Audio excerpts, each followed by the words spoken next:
You sit at your desk on a Monday morning, staring at the work that used to excite you, the project that once felt meaningful, the goals you set 6 months ago, when you still believed they mattered. But something has changed. Not gradually, suddenly, like a switch flipped inside your consciousness.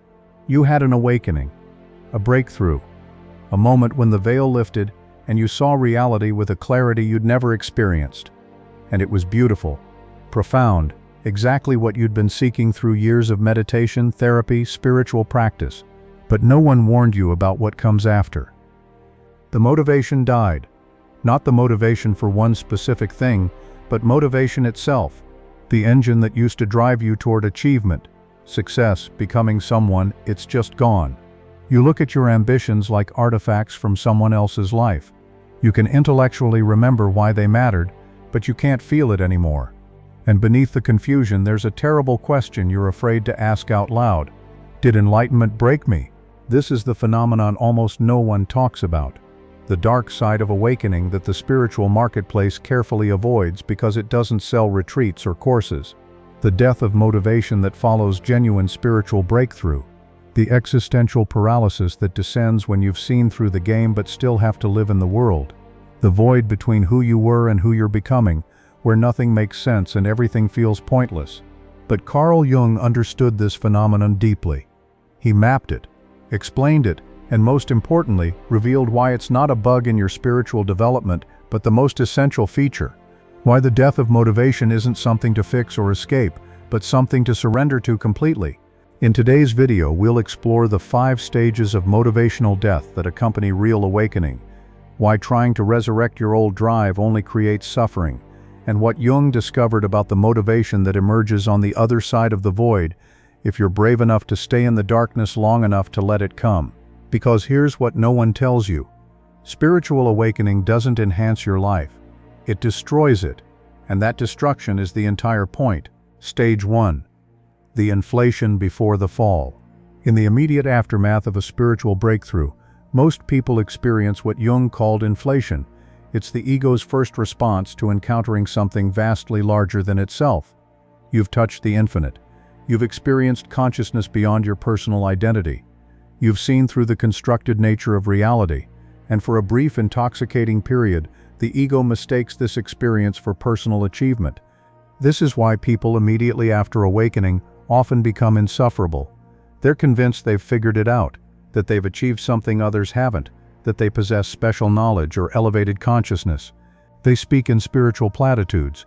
They become subtly condescending to people still caught in the illusion.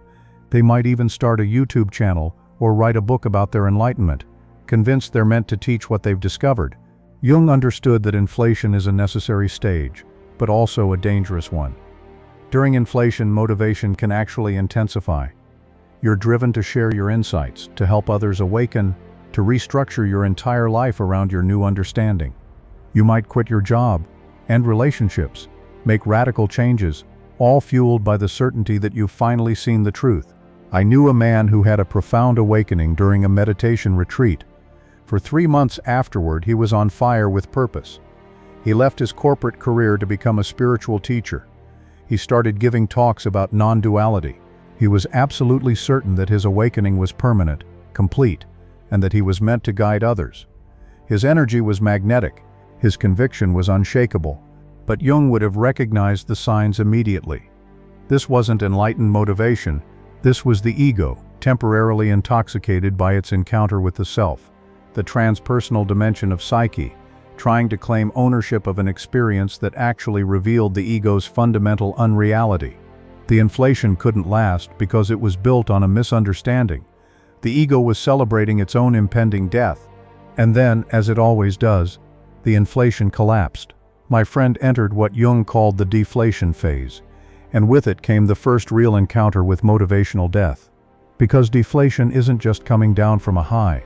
It's the ego recognizing its actual size relative to what it encountered.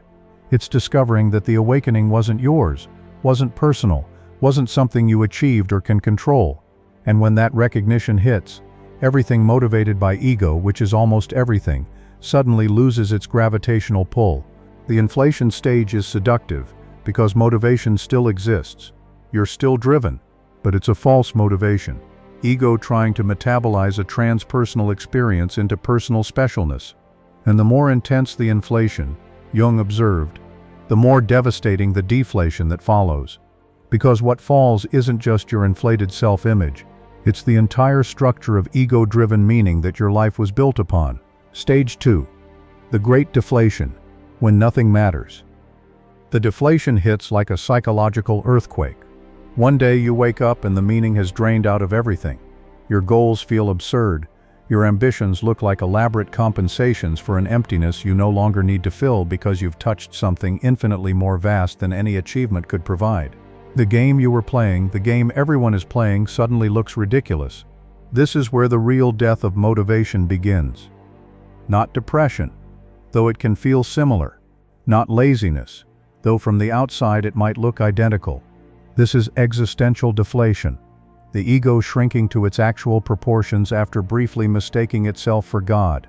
And from this deflated perspective, all ego-driven striving looks futile, desperate, a hamster wheel you can't believe you ever took seriously.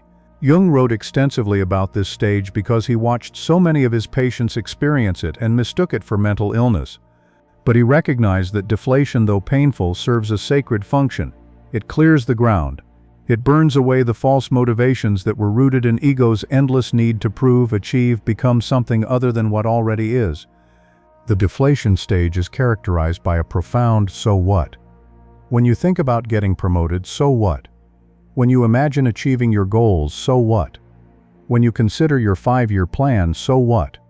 The ego can't generate its usual enthusiasm because it's been seen through. You know at a level deeper than thought that no achievement will make you more than you already are, and that knowledge kills the hunger that used to drive you. I watched my friend descend into this deflation over the course of 6 months. He stopped giving talks. He couldn't write about spirituality anymore because it all felt like performance.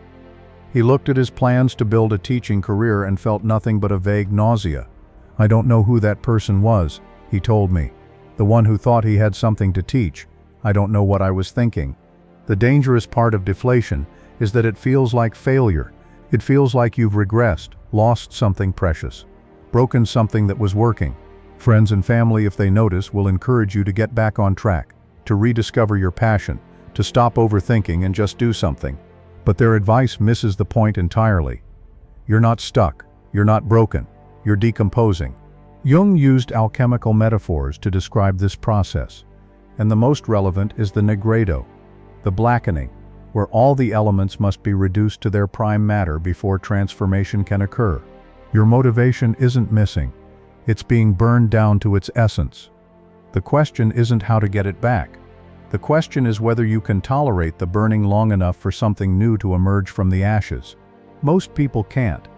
They panic in the deflation and try to reinflate their ego, to resurrect the old motivations, to force themselves back into the game they've seen through. And this attempt creates the third stage, the one Jung considered most dangerous. Stage 3. The false recovery that creates suffering. This is the stage where you try to go back.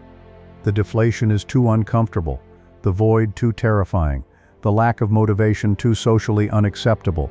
So you make a decision. You decide to care again. You decide to re-engage with your goals.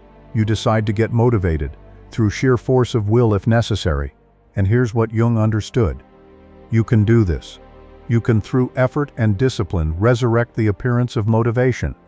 You can make yourself show up, work hard, pursue your goals, achieve your ambitions. But there's a cost that most people don't recognize until it's too late. You've split yourself in two. Part of you is going through the motions, and part of you, the awakened part, watches it all with detached awareness, knowing it's theater. This creates what Jung called a neurotic dissociation. You become a person playing at being a person. You're motivated on the surface while knowing, in your depths, that none of it matters. You achieve things without feeling the satisfaction achievement once brought. You succeed while feeling fraudulent. You live a productive life while experiencing it as fundamentally empty. I met a woman who spent 3 years in this split state after her awakening. She'd had a profound experience during a near-death event that left her with direct knowing that consciousness is infinite, that death is illusory, that the personal self is a temporary role rather than ultimate reality. For 6 months she lived in the deflation, unable to care about her career as a lawyer, her relationships, her previous identity, but the pressure became unbearable. Her family worried. Her colleagues judged. Her own mind told her she was being irresponsible, self-indulgent, using spirituality to avoid adult life. So she forced herself back. She made herself care. She rebuilt her motivation through discipline and willpower. She became, by external measures, successful again. Partner at her firm, recognition in her field, everything she'd worked toward. But inside, she told me, it felt like dying slowly. Every achievement was hollow. Every accolade was absurd. She was performing a life she no longer believed in, playing a role in a play she'd seen through. The worst part was that she couldn't tell anyone. Because how do you explain that success feels like suffering when you know it's meaningless? How do you admit that you've achieved everything you wanted, and it's given you nothing? This is Jung's warning about the false recovery. You can't unknow what you've known. You can't return to unconscious striving after you've seen through it. You can pretend, and the pretending might even look convincing, but internally you're at war with yourself. One part trying to care, the other part unable to forget that caring is optional, constructed, ultimately absurd. The suffering of this stage often exceeds the deflation it was meant to escape, because at least in deflation you're honest about the void. In false recovery you're lying to yourself daily, forcing motivation that feels increasingly fraudulent, achieving success that deepens your sense of emptiness rather than filling it. Jung saw this pattern repeatedly in his practice, high-functioning people living secretly hollow lives after they'd glimpsed something their ego couldn't integrate. The only way out of this stage is the same as the way out of deflation. Stop trying to go back. Stop trying to resurrect what died. Stop trying to make the old motivation work. Because there's another stage waiting, one that requires you to surrender completely to the death you've been resisting. Stage 4. The void. Where most people get stuck. If you stop resisting, if you let the deflation complete itself, if you release the attempt to recover your old motivation, you enter what Jung considered the most critical stage of spiritual development, the void. The gap between the death of ego-driven striving and the emergence of soul-aligned action. The space where nothing makes sense and you have no idea what comes next. This is not depression, though it shares some features. This is not laziness, though it might produce the same external behavior. This is what the mystics called the dark night of the soul, what the alchemists called the nigrido, what Jung called the encounter with the self that reduces the ego to its proper proportions. It's the death that must precede rebirth, the decomposition that must precede new growth. In the void you have no motivation because the part of you that generated motivation has been revealed as illusory. You can't pursue goals because goals require believing your personal future matters more than your present being. You can't strive because striving requires believing you lack something that achievement will provide. And awakening has shown you that consciousness is already complete, that being is already enough, that the entire game of becoming is optional. The void is characterized by a profound not knowing. You don't know who you are without your ambitions. You don't know what to do without ego's agenda. You don't know how to live without the drive to become something other than what you are. You're suspended between identities, between motivations, between worlds, and the temptation to fill this void with something, anything, is overwhelming. This is where most people get stuck, and Jung saw 2 common ways the stuckness manifests. The first is spiritual bypassing, where you use spiritual concepts to justify permanent withdrawal from life. You call the void enlightenment. You call the lack of motivation non-attachment. You build an identity around being beyond ego, beyond desire, beyond the game everyone else is playing. But really, you're just avoiding. You're hiding in spiritual language from the terror of not knowing what comes next. The second way people get stuck is what Jung called inflation of the self, where the void becomes your identity.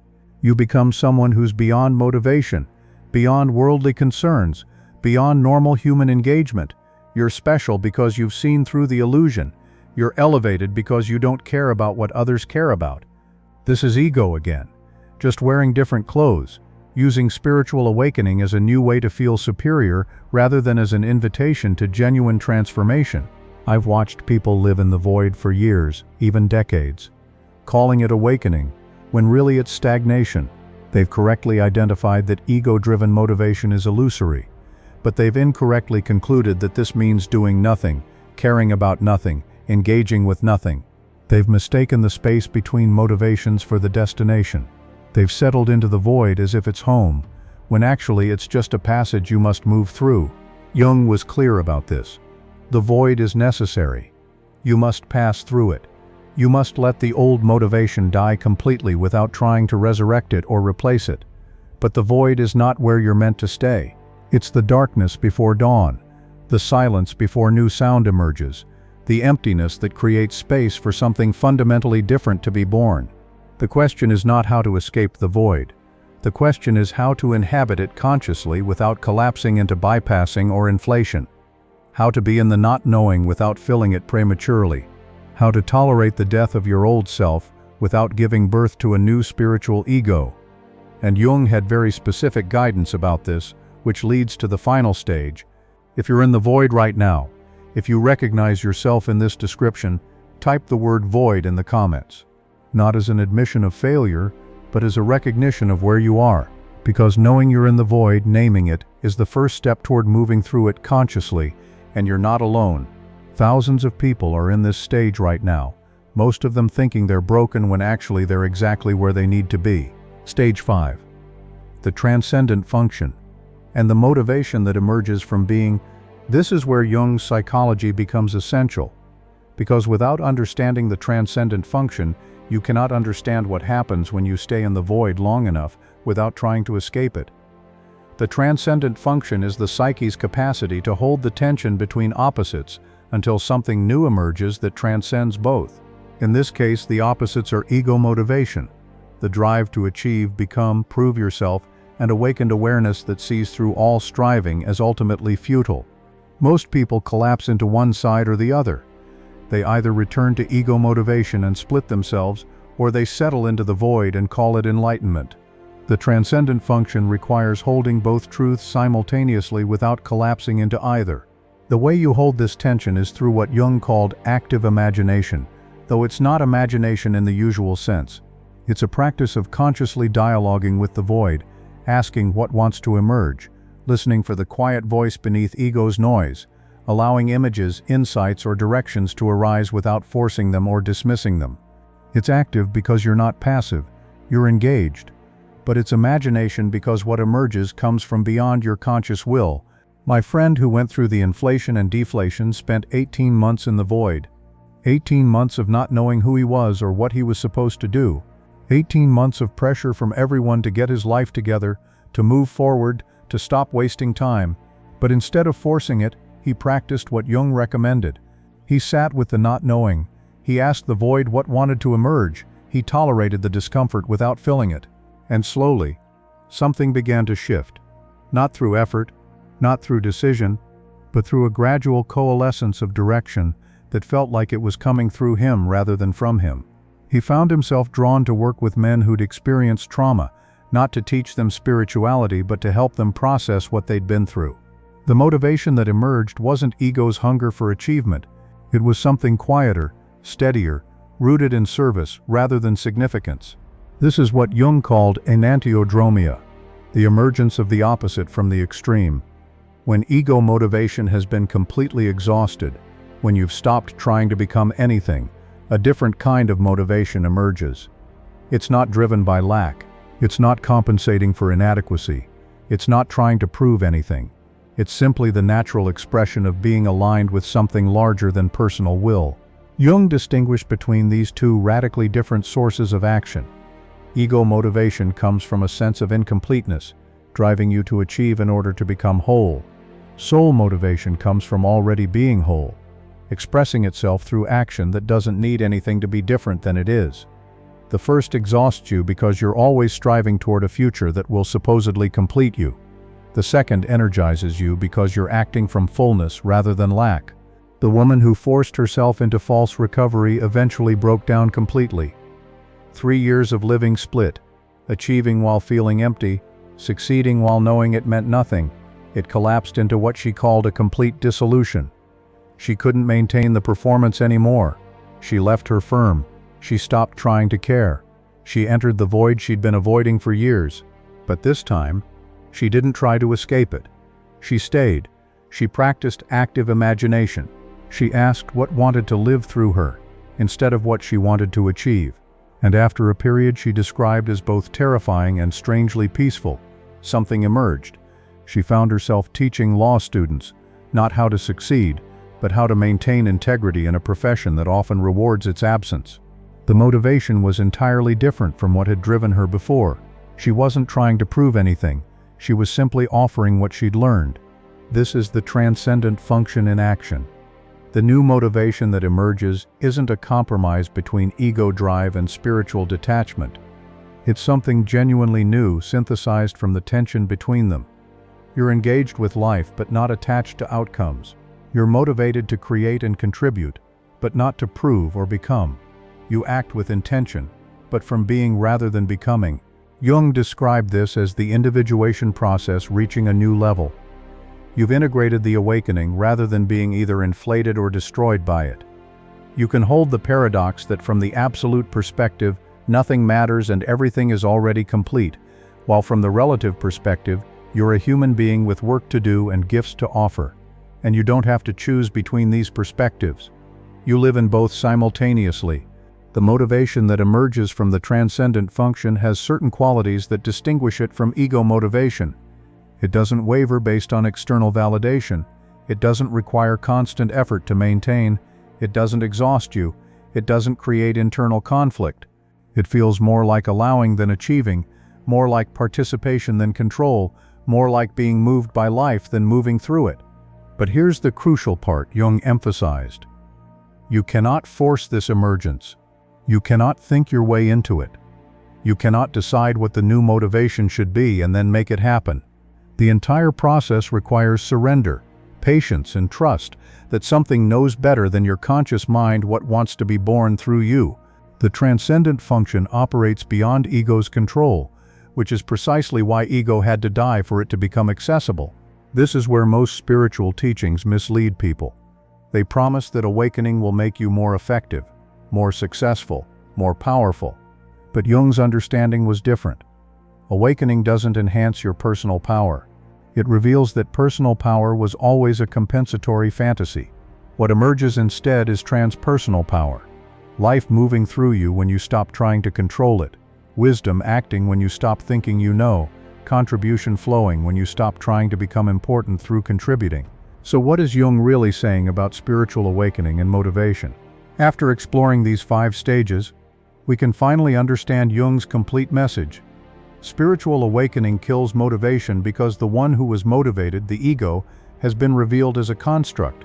You cannot be motivated to become what you are trying to realize you already are. You cannot strive toward wholeness from a place that's already whole. The entire engine of personal ambition is built on the illusion of incompleteness, and awakening shatters that illusion. This death of motivation is not a bug. It's the most essential feature of genuine transformation. Jung wrote, "There is no coming to consciousness without pain. People will do anything, no matter how absurd, to avoid facing their own soul. The death of motivation is the pain. The void is facing your soul. And most people, as Jung observed, will do anything to avoid it, including creating elaborate spiritual personas that let them feel awakened without actually surrendering their ego's agenda." Think of it like this. You're a caterpillar who's discovered you're meant to become a butterfly. The old motivation, crawling along branches looking for leaves, suddenly seems absurd. You can't get excited about finding better branches or bigger leaves because you've seen that this isn't what you're meant for. But you're not yet a butterfly. You're in the chrysalis, the void, where the caterpillar's body literally dissolves into undifferentiated cellular soup before reconstituting as something with wings. During that dissolution, if the caterpillar had consciousness, it would experience exactly what awakening produces: complete loss of its previous identity and motivation, total uncertainty about what comes next, the temptation to try to remain a caterpillar, to resurrect the old drives, to avoid the terrifying unknown of transformation. But the only way to wings is through complete dissolution. The only way to soul motivation is through the death of ego motivation. Jung's message is both brutal and liberating. Brutal because he refuses to sugarcoat what real awakening requires. You will lose your motivation. You will enter a void. You will not know who you are or what to do. You will feel like you're dying, because in a very real sense you are. The person you thought you were, with all their ambitions and drives, is dissolving, and no amount of spiritual bypassing or positive thinking can prevent that death if genuine awakening has occurred. But it's also liberating because Jung maps the territory. He shows that the death isn't random or meaningless.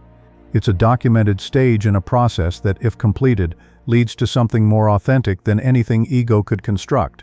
The motivation that emerges from the transcendent function isn't better than ego motivation. It's categorically different. It doesn't come from lack. It doesn't require external validation. It doesn't create the exhausting split between who you are and who you're trying to become. Return for a moment to the opening scene. You sitting at your desk, staring at work that used to excite you, feeling nothing. Now you understand what's happening. The old motivation died because it was rooted in ego's hunger to become. The awakening revealed that you don't need to become anything because being is already complete. And yes, this creates a void. Yes, this feels like death. Yes, this is terrifying and disorienting. But if you can stay in that void without trying to escape it or fill it, if you can tolerate the death without resurrecting the corpse, if you can practice active imagination and ask what wants to emerge rather than deciding what should emerge, then something fundamentally new becomes possible. Not a return to unconscious striving, not permanent withdrawal into spiritual concepts, but a new way of being in the world where action flows from wholeness rather than seeking it.